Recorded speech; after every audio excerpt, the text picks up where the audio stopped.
Jack stood at the window holding on to a glass of bourbon when the phone rang. He hesitated for a moment, chugged down the rest of his drink, and went over to the desk. Some rich guy was looking for his runaway daughter.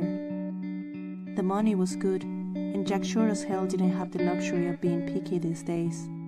The caller didn't leave him a lot of information to go on. He quickly wrote down 2 names: Amanda Kane, the daughter, and the Pink Flamingo, some shady bar somewhere in New Harbor. The Pink Flamingo was Jack's best bet, but he had to find out the exact address.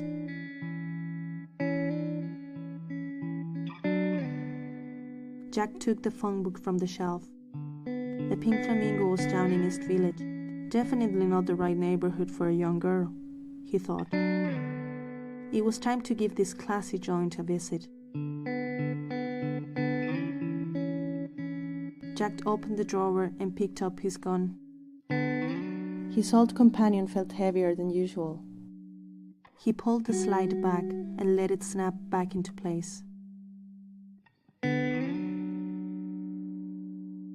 For a second, Jack thought about calling Mary, but the idea left his head as fast as it had entered. Jack opened the door and stepped out of his office. Next stop, the Pink Flamingo.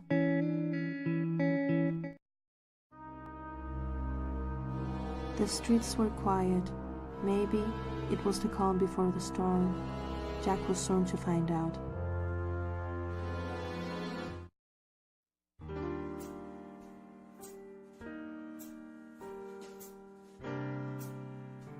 The place reeked of cigarettes and cheap liquor.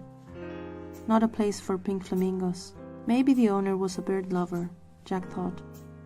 2 guys were sitting in a corner having a heated discussion about last night's game. Another was passed out on one of the tables. A drunk was sleeping on one of the tables. Jack had been there, drowning his guilt in booze after his partner's death. He took a seat at the bar and ordered a bourbon. The effect of the last one was slowly wearing off. Jack looked at the jar. It was almost as empty as the bar. The barman was a scrawny-looking fella. When Jack asked him about Amanda, he just looked at him and kept on wiping the bar. There is no such thing as free information. Jack dropped a 20 in the tip jar. The bartender just pointed at the back door and told Jack to talk to a guy named Samiri. Jack went to the back door and the barman busted the door open.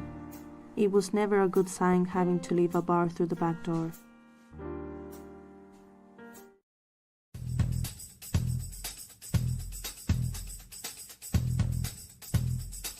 Samiri was fixing an old van that was parked in an alley behind the Pink Flamingo. The volume on the van's radio was maxed out. Jack shouted his name but received no response.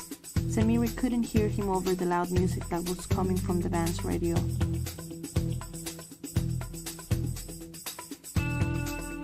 Jack went over and turned the music off. Samiri came out under the van, told Jack to peace off, and went back under. A little annoyed, Jack made another attempt to start the conversation. Once again, Samiri turned him down and told him to fuck off.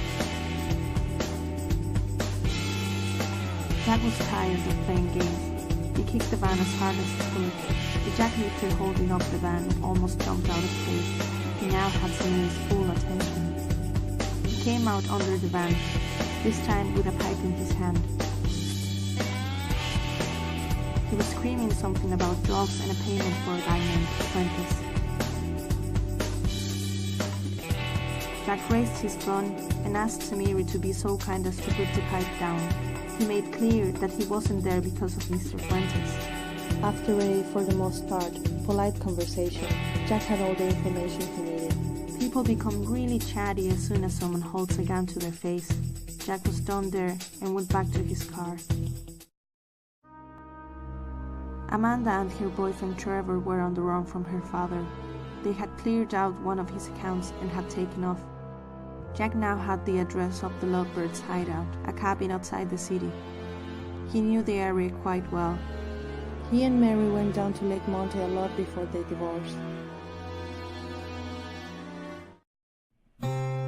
Jack had left the car at the road and was slowly making his way to the cabin.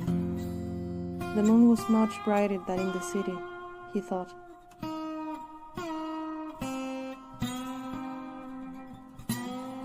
The lights in the cabin were out. Nobody seemed to be home. The fuse box was completely fried. Under it, Jack found a flashlight that seemed to be working.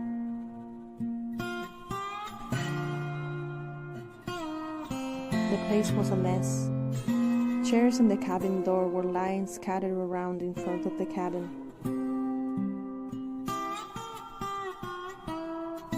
Jack went inside to take a closer look. Jack was looking around the cabin. It became clear to him that they must have left in a hurry.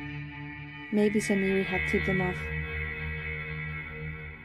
A strange green light was coming through the windows.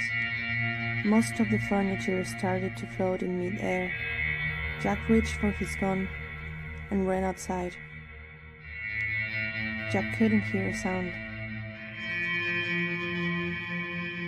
The green light was pulling him, lifting him up into the air. He was floating over the cabin when he lost consciousness.